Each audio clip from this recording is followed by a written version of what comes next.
disser que eu desafio, amor,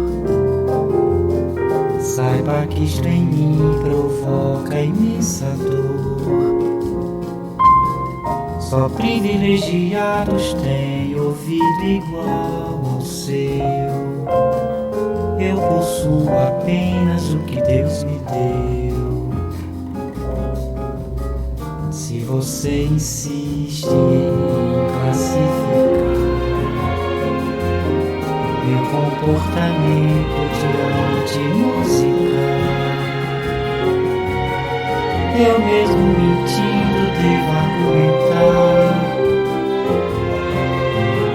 que isto é bossa nova, que isto é muito natural, que você não sabe sequer consciente é que os desafinados também têm coração. Fotografei você na minha reflexão, revelou-se a sua enorme gratidão. Só não poderia levar assim. Ele é o maior que você pode encontrar. Você com a sua música esqueceu o principal, que no peito dos desafinados, no fundo do peito bate calado.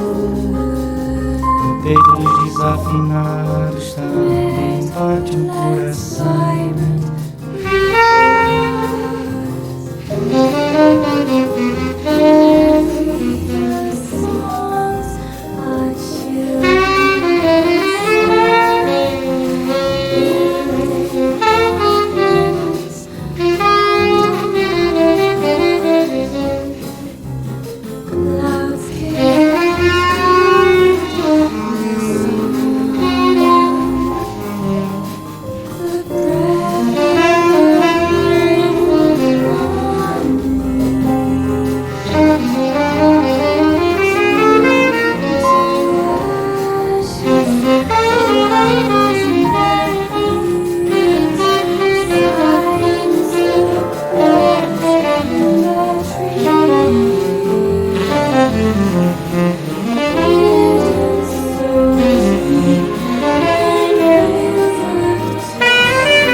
casting spells?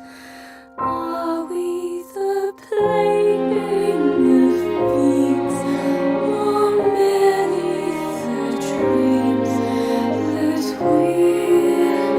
telling ourselves, telling our stories of danger, fearless attack, specters of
Thank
Hi everyone, it's your boy Zach, and Kurt Eichenwald is threatening to sue me. Were you trying to get crazy with this, eh? Don't you know I'm loco? You hear me? I'm not insane! This is not reality, not reality, not reality. This is reality. Not reality, not reality. Relax, buddy. You're awake now.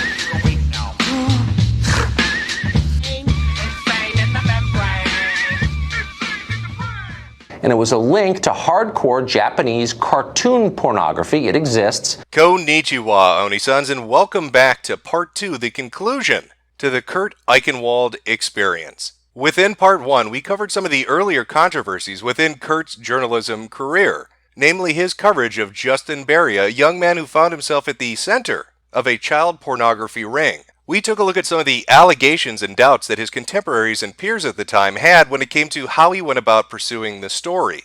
And those misgivings journalists felt at the time still persist even till today. Just as recently as last year, WikiLeaks Task Force tweeted this out. Reporter Kurt Eichenwald was an administrator of a child porn site, claimed he was only posing as an online predator.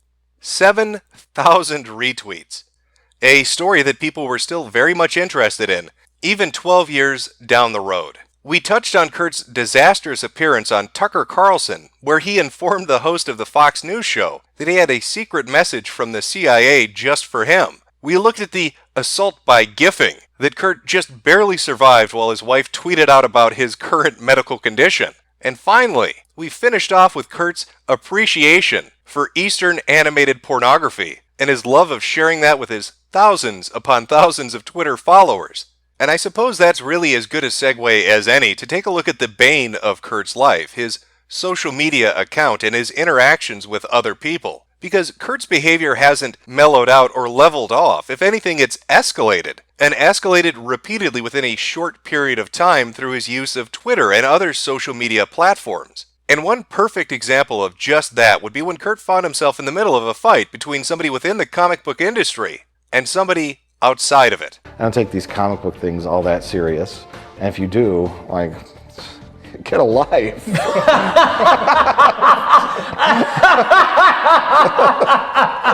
Get a life!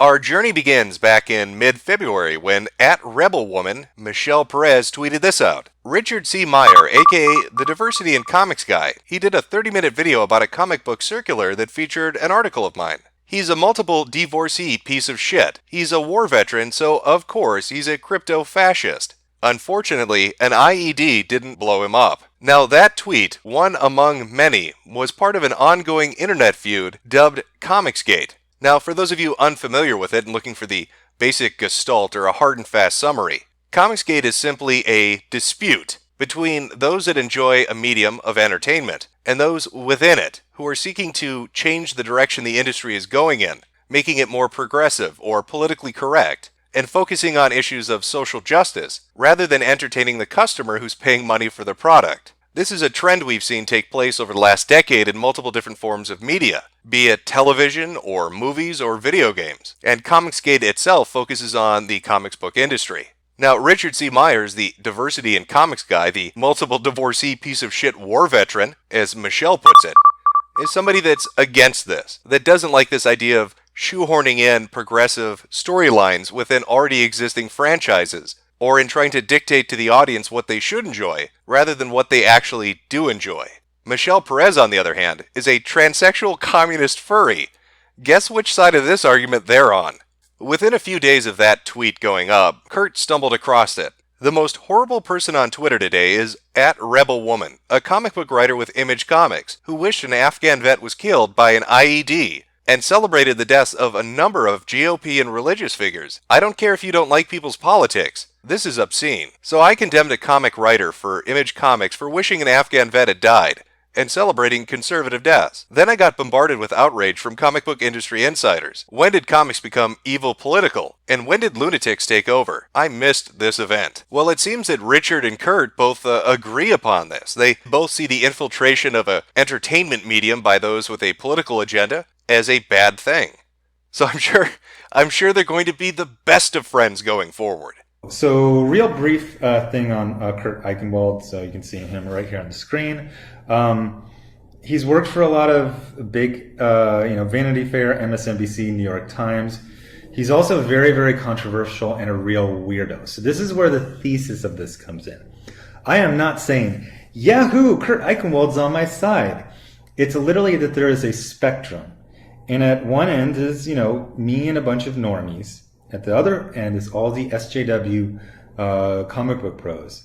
And close to them, but between the normies and the extremists, are guys like this. Kurt Eichenwald is a grimy guy. I would not leave any of my kids around him for a split second. I don't know if he's done anything actionable, but there's been little, and you can Google it, what he's kind of been like tied to stuff. It gets really grimy. I don't know, if he was like your cousin, you'd probably invite him to the picnic, but you'd keep an eye on him. Or not, or potentially not. But Kurt, being that meticulous, detail-oriented, level-headed journalist we know, surely he took this well. Please let Diversity in Comics know to check his email. I defended him yesterday, and still do. Calling for the death of someone is wrong.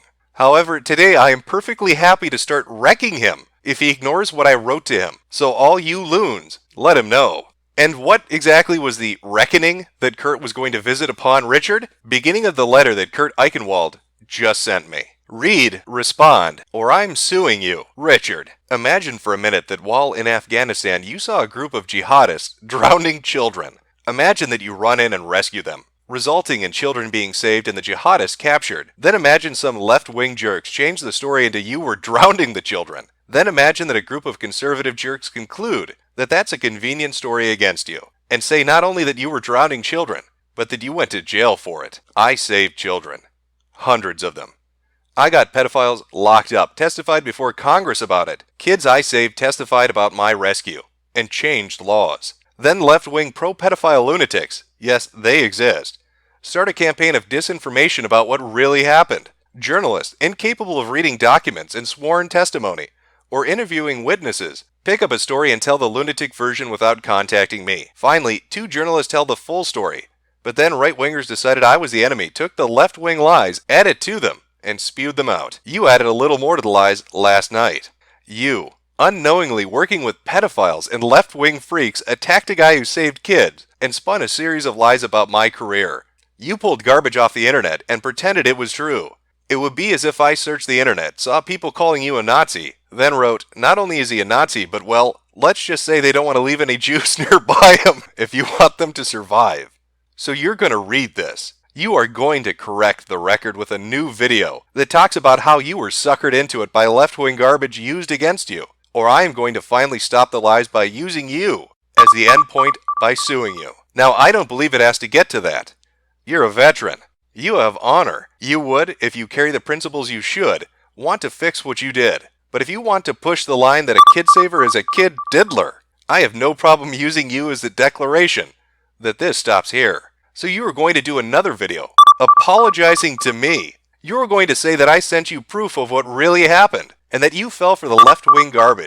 And you are not going to mention the litigation threat, but rather present this as, he contacted me, he showed me the record, and I owe him an apology. Unlike the SJWs, you're going to admit you were wrong.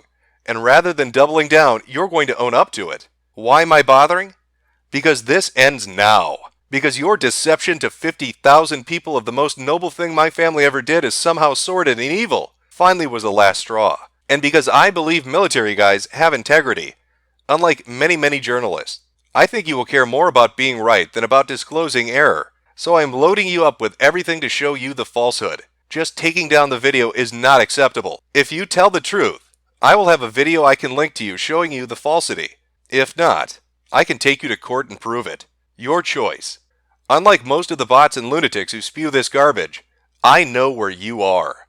So I can take you to court and bring this to an end that way. Show integrity. Admit that condemning the guy who saved the drowning kids as a kid drowner based on internet bullshit is pure SJW type crap. Don't double down. So respond to this. Or go back to war. This time, with me. Now in that email from Kurt Eichenwald, aka the Big Boss from Zanzibar Land. I think he was trying to impress Richard with his best Liam Neeson impersonation from the movie Taken. I don't know who you are. I don't know what you want. If you are looking for ransom, I can tell you I don't have money. But what I do have are a very particular set of skills. Skills I've acquired over a very long career. Skills that make me a nightmare for people like you. I know where you are. I'm going to find you, and we are going to go to war. Internet war. But it's not like Kurt Eichenwald became completely unhinged and began sending numerous emails like some drunken ex-girlfriend that just can't get the hint that you don't want to see her anymore. Oh, wait a minute. No, he did exactly that. He did exactly that.